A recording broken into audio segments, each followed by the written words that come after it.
Hello guys.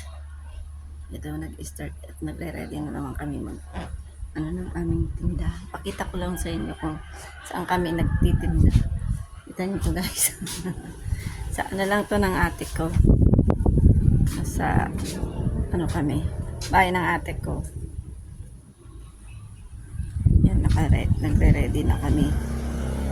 Yan, nandiyan na yung ano namin, sauce namin. Tatay namin gumawa ngayon ng kamote fries. Try lang namin. Pakita ko sa inyo kung saan lang kami. Dito lang kami guys sa sa garahe na yan ng ate ko.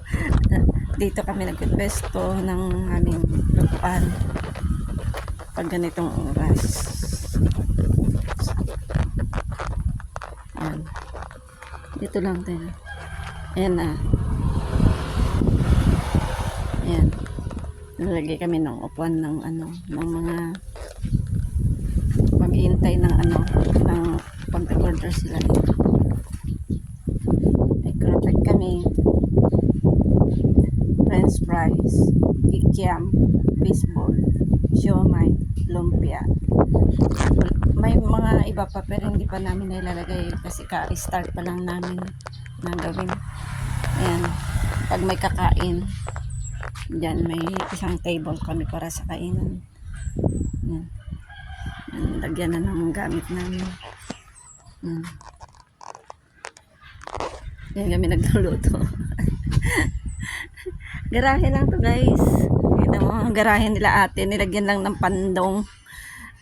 Tapos, din lang kami pumpesto pagka ganitong oras. Pero, sabi ng kapatid ko, aayusin daw namin para pagka medyo malamig na ang panahon, aayusin daw namin at magtitinda kami ng goto. Dagdagan namin yung tinda namin. Ngayon kasi sobrang init pa, hindi pa namin maasikaso lahat. Sobrang init kasi dito ngayon. Kasi ito guys ay bahay ng ate ko. Yan, bahay ng ate ko. Tapos ito yung tindahan nila. Yan, may tindahan kasi din kasi sila ate ko. Yan na. Yan yung tindahan nila ate ko kasi parang tinabi lang namin yung tindahan din namin. Tindahan ng ate ko. Kaya naisipan din namin magtinda ng street foods dito.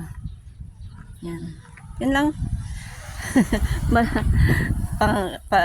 Kahit maliit lang, at least may kita araw-araw. Okay na yun. Thank you guys. See you next video.